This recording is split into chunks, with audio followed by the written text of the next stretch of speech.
¿Cómo es la transducción de señales gustativas? Acá en este esquema está representada una célula gustativa con el receptor que va a detectar tastantes que van a dar pie a el gusto, ya sea salado, ácido, amargo, dulce, umami. Recordemos que las células van a contener receptores para una sola modalidad, es decir, receptores que van a detectar tastantes, entre comillas, salados, ácidos, amargos o dulces o con el gusto a umami.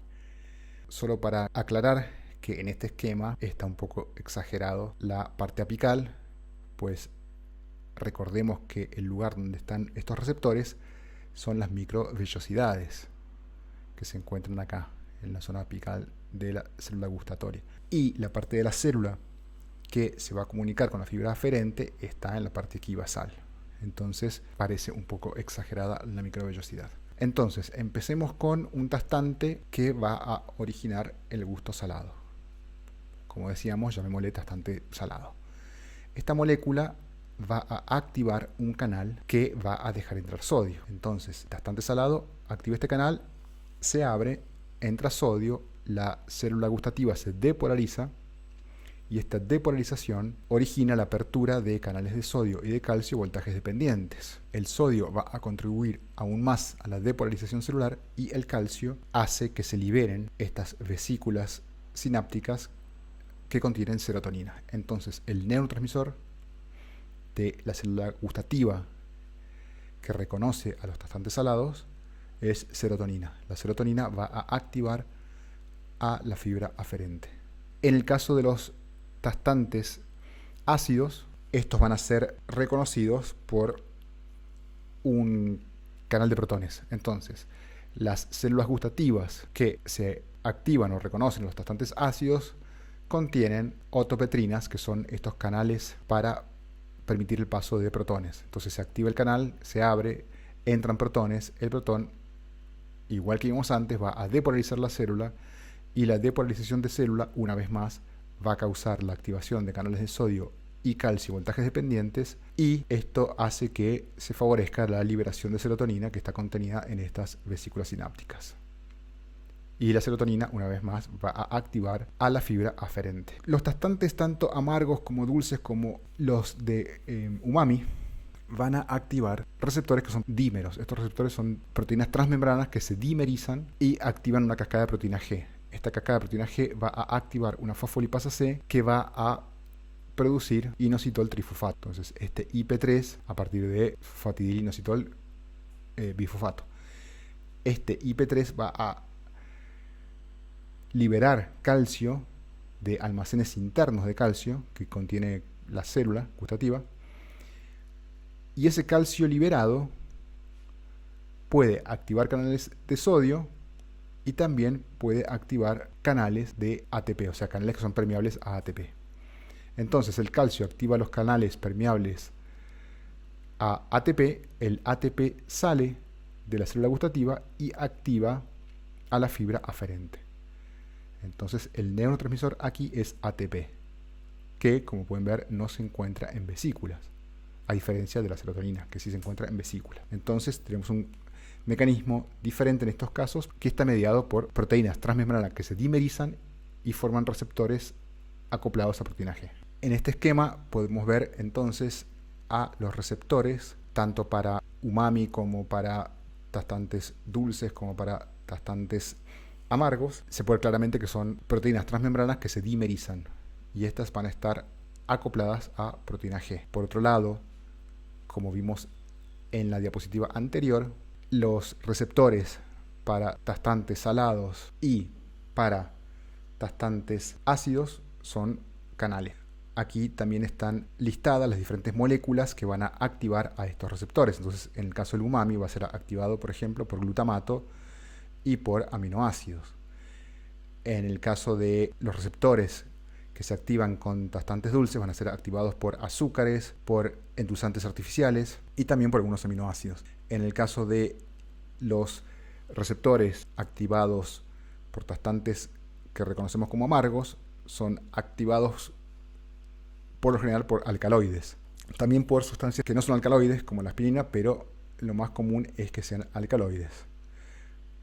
Estos receptores son una familia de muchos receptores, como unos 30 receptores, y una célula puede expresarlos a todos. Recordemos nuevamente, una célula siempre va a reconocer una categoría. Entonces, en el caso de los canales que son activados por tastantes salados, reconocen, por ejemplo, cloruro de sodio y algunas sales inorgánicas. Y los canales activados por tastantes ácidos reconocen sustancias ácidas, por supuesto, ácido cítrico, ácido clorhídrico. Y también, lo interesante, que se descubrió, si recuerdo bien, creo que por el 2009, es que estos receptores también son activados y son responsables, al parecer, del gusto a la carbonatación de las bebidas carbonadas. La membrana de las células gustativas, que son activadas por tastantes ácidos, contienen una anhidrasa carbónica. Entonces, el dióxido de carbono, o sea, es una reacción reversible donde el dióxido de carbono con agua es convertida en protones y bicarbonato, activando así a estos canales. Entonces, al parecer, el gusto a carbonatación viene gracias a esto. También en el gusto de la carbonatación también influye la sensación que nos da el trigeminal, pero eso no es parte del gusto, es decir, el cosquilleo. Hace poco salió una publicación donde muestran que las células gustativas que sensan a los tastantes ácidos también juegan un rol en la detección de agua. Y en esta publicación han hecho un experimento súper interesante donde a las células gustativas que sensan tastantes ácidos les incorporan, por una manipulación genética, la proteína channel rhodopsin, que es un canal iónico que deja entrar cargas positivas, que es activado por ciertas longitudes de onda. En este caso es activado por una luz azul. Entonces, estas células gustativas que sensan tastantes ácidos, si son iluminadas con luz azul, van a ser activadas, porque van a entrar cargas positivas, o sea, va a entrar sodio, básicamente, por el canal de esta rhodopsina, esta channel rhodopsin. Acá se puede ver cómo es el mecanismo. Si tenemos una célula, en este caso es una neurona, pero vale lo mismo para esta célula gustativa, si está expresando este canal que viene de un alga, por eso es que se activa por luz. Entonces, cuando uno enciende la luz, se activa el canal y al abrirse deja entrar sodio. Por lo tanto, depolariza a la célula o a la neurona, haciendo que esta célula dispare potenciales de acción, y en el caso de la célula gustativa hace que libere más neurotransmisor, porque no disparan potencial de acción las células gustativas. Entonces, en este experimento lo que hacen es, por una manipulación genética, incorporarle este canal sensible a la luz a las células que son células gustativas sensibles al ácido a un roedor. Es decir, que en sus botones gustativos va a tener células gustativas sensibles a ácido que van a ser estimuladas por luz, se van a activar con la luz. Entonces, este es un ratón que no ha tomado agua por un tiempo, no me acuerdo cuánto, pero está sediento y ha aprendido a tomar agua de un lugar. Entonces, lo que hacen es encender una luz cada vez cuando el ratón va a tomar agua, encienden una luz que activa a esas células gustativas sensibles a ácido. Y lo que ocurre, fíjense, entonces en la lengua, sus botones gustativos, tiene el canal, channel rhodopsin, en las células gustativas sensibles a ácido. Cada vez que se encienda la luz, se van a activar esas células gustativas. Entonces el animal está tomando agua por más que acá no hay agua. Es decir, no hay líquido en ningún lugar. Pero el animal tiene un comportamiento como si estuviera tomando agua.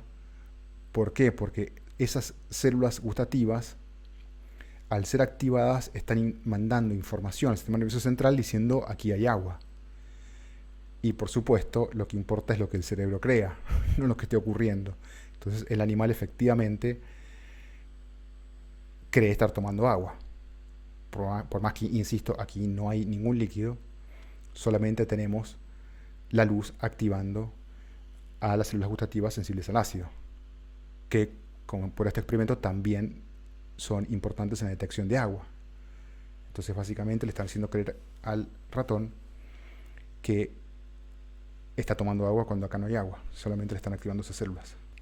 En el gusto, no solamente es importante esta información proveniente puramente de las células gustativas que determinan el gusto y por lo tanto el valor nutricional. Como bien sabemos, en el gusto también influye la temperatura y la textura de la comida. Y esto se ha probado infinidad de veces. Y nosotros lo sabemos. No es lo mismo cierta comida, no es lo mismo fría que caliente. Y la textura también importa. Si la textura de algún alimento cambia, no nos va a parecer lo mismo. Probablemente nos desagrade. Entonces, el trigeminal, a través de esta información que nos provee de temperatura y textura, tiene un rol importante en el sabor. Influye, por más que no esté enviando información gustativa. Eso es importante aclararlo. No envía información de gusto. Los receptores, por ejemplo, que están expresando estas fibras, los TRPA1, los TRPV, que son estimulados, por ejemplo, por temperatura, van a jugar un rol importante en el sabor. Además, por supuesto, el sabor depende de factores culturales. Por esto algunas culturas tienen una gran predilección por las comidas picantes o más ácidas o más amargas. Algunas preguntas que surgen, por ejemplo, la grasa debería ser otra categoría, otro sabor, y si existen receptores, por ejemplo, para grasas. Entonces eso todavía no lo sabemos. Estos de receptores, si tenemos receptores del gusto para CO2, parecería que sí, por lo que dije anteriormente, pero no está claro muy bien cómo estaría funcionando. Porque uno lo primero que podría preguntarse es, bueno, pero el agua carbonatada no tiene gusto amargo. Entonces no está muy claro cómo está siendo transmitida esa información, cómo está siendo codificada esa información. Pero en un principio sí parece ser que la célula gustativa, que reconoce tastantes ácidos, juega un rol importante en el reconocimiento del CO2 como sabor. ¿Cómo son las vías que transmiten información gustativa hacia el sistema nervioso central? Aquí son importantes básicamente tres nervios: el nervio facial 7, el 9 y el 10. Es decir, en el 7 es importante la cuerda del tímpano, y este nervio facial lo que está haciendo es inervar a la parte anterior y también, bueno, al paladar. Entonces está inervando a los 2/3 anteriores de la lengua, principalmente a las papilas fungiformes. Entonces el noveno, el glosofaringio, inerva la parte posterior de la lengua, y el 10 está inervando a las células gustativas en la laringe, en la faringe y en la epiglotis, donde, recordemos, también hay células gustativas y también tienen un rol en la percepción de gusto, no tan importante como la lengua, pero también lo tienen. Estos nervios van a converger en el núcleo del tracto solitario. Entonces, no solamente estos tres nervios, sino también la ramal lingual del quinto nervio craneal convergen en el núcleo del tracto solitario. Desde el núcleo del tracto solitario proyectan al núcleo ventral posteromedial del tálamo, y de aquí a la llamada corteza gustativa. La corteza gustativa podemos encontrar a la ínsula y al opérculo frontal. También hay muchas proyecciones que van hacia la corteza gustativa, llamada a veces corteza gustativa secundaria, que es básicamente la corteza orbitofrontal. La corteza orbitofrontal tiene muchas proyecciones desde la corteza gustativa, es decir, desde la corteza insular y desde el opérculo frontal. Ambas cortezas, tanto la corteza gustativa primaria y la corteza orbitofrontal, son zonas multimodales, donde hay varios inputs convergentes. Por ejemplo, la corteza orbitofrontal tiene una gran cantidad de inputs convergentes desde el sistema gustativo, somatosensorial, y esto hace que se integre toda esa información para consolidar el gusto de forma más compleja y poder integrarlo con nuestra percepción de sabores. Entonces aquí están las vías, como decíamos, podemos ver el nervio facial séptimo inervando la parte anterior de la lengua, y podemos ver al nervio glosofaringio, el noveno, integrando la parte posterior, y podemos ver también al nervio vago, que como dijimos inerva a la laringe, a la faringe y a la epiglotis, y todos convergen en el núcleo solitario de la médula oblonga. El glosofaringio, por cierto, tiene dos ramas, una que va a transmitir información hacia los núcleos del tracto solitario, donde está el procesamiento del gusto, y va a tener otra donde proyecta a la formación reticular del tallo encefálico, que tiene que ver con reflejos oromotores. Y tanto el nervio vago como el glosofaringio son importantes en, por ejemplo, reflejos de náuseas, secreción salivar, respuestas motoras involucradas en comer, etc. En la corteza orbitofrontal hay neuronas que disparan con mayor frecuencia potenciales de acción cuando hay, por así decirlo, entre comillas, un interés por lo que se está consumiendo. Entonces, en este experimento, están registrando de una neurona de la corteza orbitofrontal de un primate y le dan agua, si mal no recuerdo, con concentraciones crecientes de glucosa. Entonces, el agua tiene un 20% de glucosa, pero le van dando cada vez más. O sea, 50 mililitros, 100 mililitros, 150 mililitros. Es decir, que cada vez va tomando más glucosa. Lo que se puede ver es que hay neuronas que, a medida que el animal empieza a saciarse, que no quiere más glucosa, como puede verse acá, acá está el comportamiento, y arriba de esta línea punteada es aceptación, el nivel de aceptación que tiene el animal por glucosa, o sea, si está tomando glucosa, y abajo de la línea punteada está el nivel de rechazo a la glucosa, es decir, ya llega a la saciedad y no quiere tomar más.